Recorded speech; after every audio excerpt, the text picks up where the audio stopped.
नमस्कार, आपके साथ मैं नंदिता कुडेशा हूं और इस वक्त की बड़ी खबर है। पंजाब के नाभा जेल ब्रेक में फरार आतंकी हरमिंदर सिंह मिंटू की गिरफ्तारी हुई है।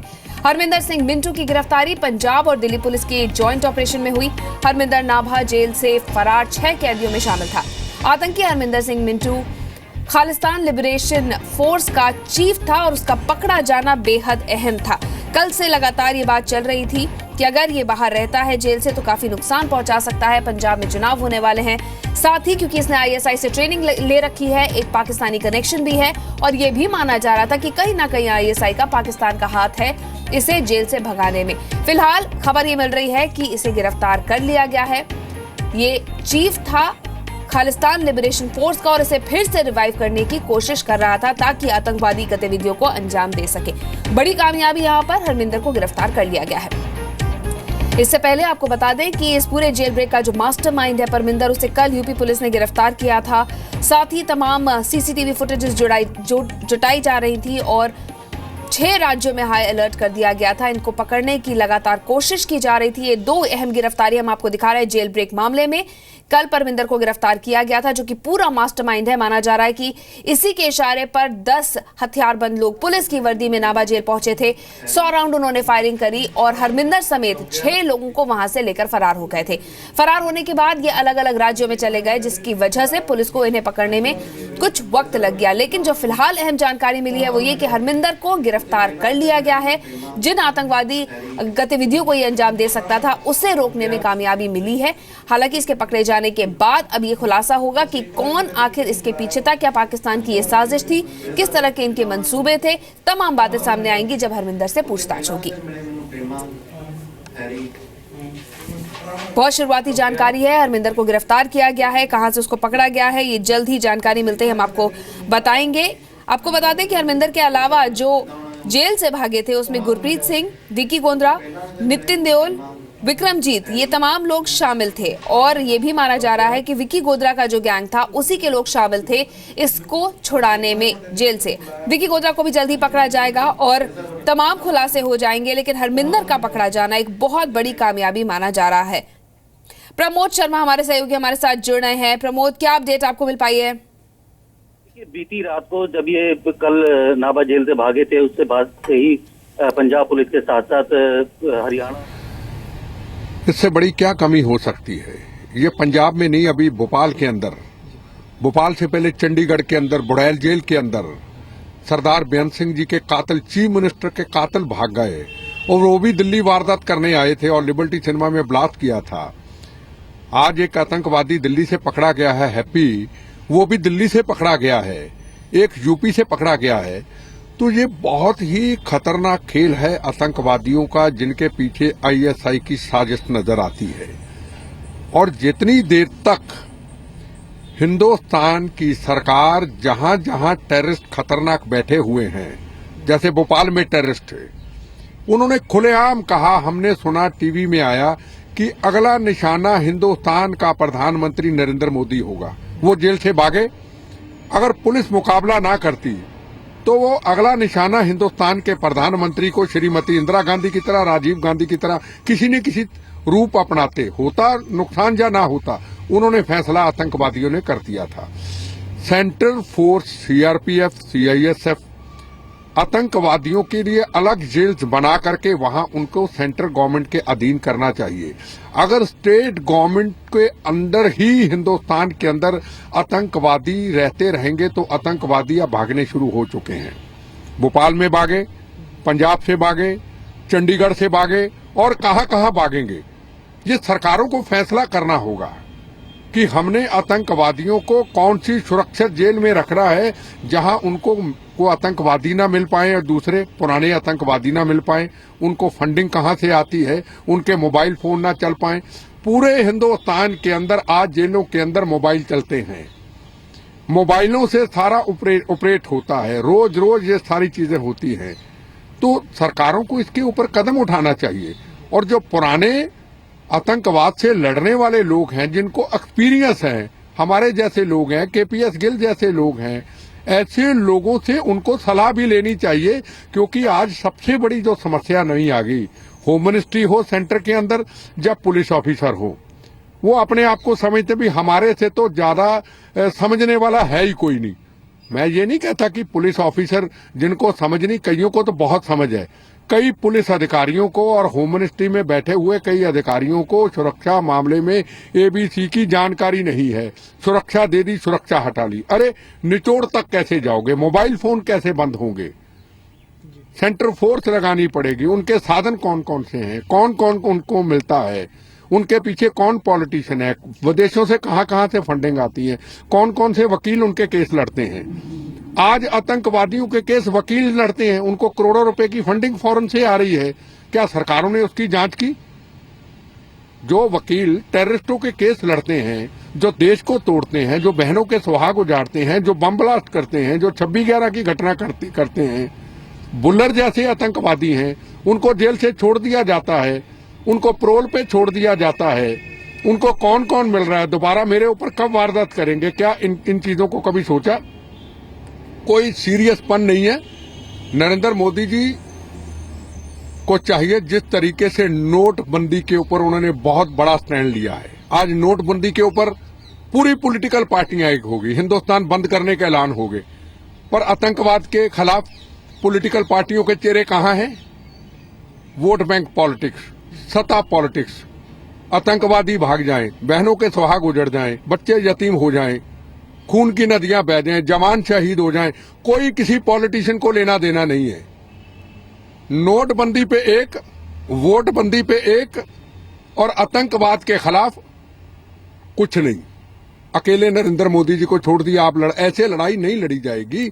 हमें सारी पॉलिटिकल पार्टियों को आतंकवाद के खिलाफ अपनी एक रूपरेखा बनानी पड़ेगी अगर भारतवर्ष को बचाना है। नहीं तो ये आतंकवादी जेलों से भागते जाएंगे और बहनों के सुहाग उजाड़ेंगे। कल को हमारी कोठी में आ जाए कोई, ये नया उन्होंने ये बता दिया आतंकवादियों ने नाभा जेल से, अगर जेल के अंदर से आतंकवादी घुस करके फायरिंग करके खतरनाक आतंकवादी गैंगस्टर को छुड़वा सकते हैं, तो दिल्ली के अंदर किसी भी खतरे वाला कोई भी वीआईपी हो, उसके अंदर घुस करके उसको मार के, उसको उठा के भी अपने साथ ले जा सकते हैं और कंधार जैसी घटना कर सकते हैं। अब प्लेन अगवा नहीं करेगा कोई। ये नई वारदात हुई है हिंदुस्तान के अंदर, नई वारदात हुई है। अब प्लेन अगवा नहीं करेगा। अब अगला निशाना होगा, जिसने भी करना होगा, दिमाग में अगर आ गया, अब किसी कोठी में घुसेंगे, गार्ड को मारेंगे और उसके बाद वीआईपी को अपने साथ उठा के ले जाएंगे, फिर कहेंगे फलाने आतंकवादी को छोड़ो। सर, ये दूसरी सबसे बड़ी गिरफ्तारी हुई है आज, तो क्या कितनी बड़ी सफलता मानते हैं दिल्ली? कौन सी सफलता? किस बात की सफलता कहें? जेल से छुड़वा के ले गए, इसको सफलता मानते हैं क्या? भागे क्यों? वाह, क्यों भागे? भोपाल जेल से क्यों भागे? बाद में मार दिया वो अलग बात है। भागे क्यों? बाईजवे ना मारे जाते, बाईजवे ना पकड़े जाते, क्या हमारे जैसे लोगों के ऊपर किसी और के ऊपर हमला करते? जैसे हमारा ने लिबर्टी थिएटर पे हमला किया था, बम ब्लास्ट किया था, बुड़ैल जेल से छोड़ करके हमें मारना था, पकड़े गए, बच गए। कौन सी सफलता? सवाल ये वाकया हो क्यों?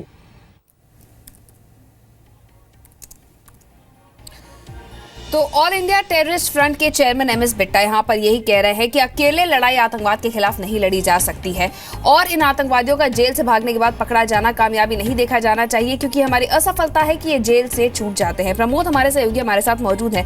प्रमोद, दो ऐसे मामले सामने आ चुके हैं। एक भोपाल का मामला कुछ वक्त पहले सामने आया और अब ये मामला सामने आया नाभा जेल का। दोनों ही मामलों में सवाल ये उठता है कि क्या हमारी सिक्योरिटी इतनी टाइट नहीं होती है कि ये आतंकी, जो खूंखार आतंकी है, जो ज्यादा नुकसान पहुंचा सकते हैं, इनको संभाला जा सके? देखिए, ऐसे मामलों में हमेशा ये देखा गया है कि सिक्योरिटी और जो इस तरीके के टेररिस्ट हैं, इनके जो सिक्योरिटी का सक्सेस रेट है वो 100% होना चाहिए, क्योंकि टेररिस्ट है वो सिर्फ 1% का मौका देखते हैं कि आपको के साथ आते हैं और इस तरीके से रेकी करने के बाद वारदात को अंजाम।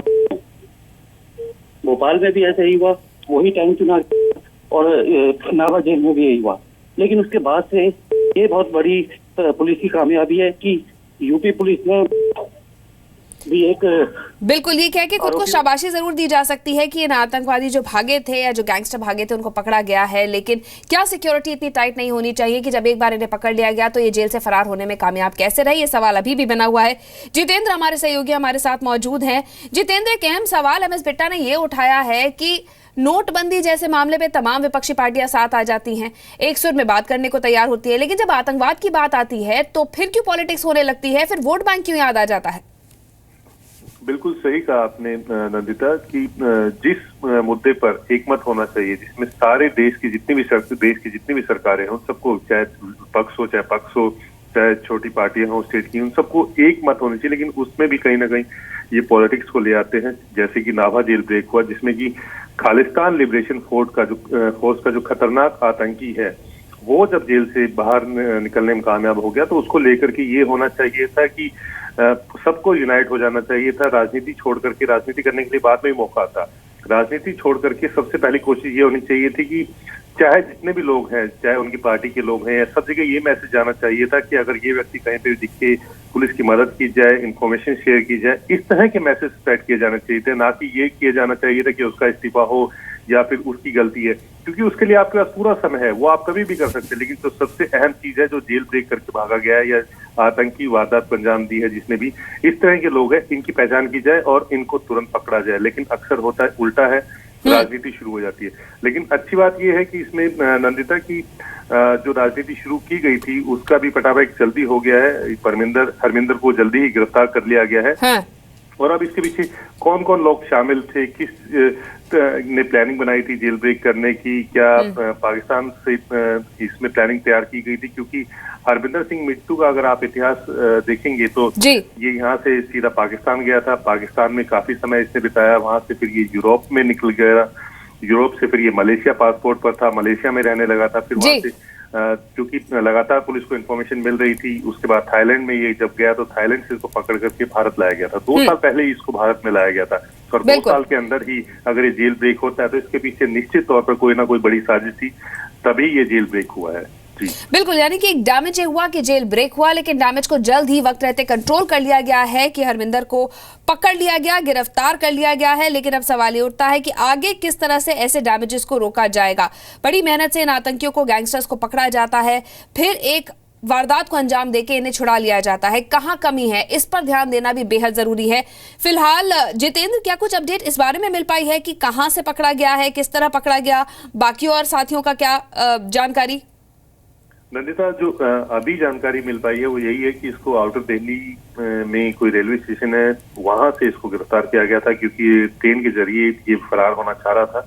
क्योंकि जब पंजाब से निकल करके आए हैं, जो मोटी मोटी जानकारी इसमें दी गई है, हालांकि अभी पुलिस खुल करके इसमें कुछ भी नहीं बोलना चाहती है, क्योंकि बाकी साथियों को पकड़ना है, पूरी जो कॉन्स्पिरेसी थी उसको निकाल करके सामने लाना है। इसके लिए बेहद जरूरी है कि इन सबको पकड़ा जाए और उसके बाद से जानकारी जुटाई जाए। लेकिन जो अभी जानकारी निकल करके आई है कि नाभा जेल ब्रेक करने के बाद ये हरियाणा में आए, हरियाणा से जब ये वापस आ रहे थे, उसी दौरान ये यूपी में दाखिल होने की कोशिश कर रहे थे। लेकिन जैसे ही शामली की तरफ दाखिल हुए हैं तो वहां पर अलर्ट पुलिस ने परमिंदर, जो कि इनको एस्कॉर्ट करता हुआ आगे चल रहा था, उसकी गाड़ी को पकड़ा है और वो पकड़ा गया था। यूपी पुलिस ने उसको पकड़ लिया था, जिसके बाद जो बाकी जो लोग थे जो पीछे दूसरी गाड़ियों में चल रहे थे, वो अलर्ट हो गए थे और वो वापस हरियाणा की तरफ निकल गए थे। उसके बाद से ये माना जा रहा था कि हो सकता है कि बाहरी दिल्ली के रास्ते से ये कहीं दूसरे रास्ते निकल जाएंगे, और क्योंकि पुलिस अलर्ट हो चुकी थी, पूरे देश भर के जितने भी राज्य हैं वहां पर अलर्ट जारी कर दिया गया था, खासकर नॉर्थ इंडिया के जितने भी राज्य थे। तो उसके बाद ये सोच रहे थे कि अलग अलग होकर के निकला जाए,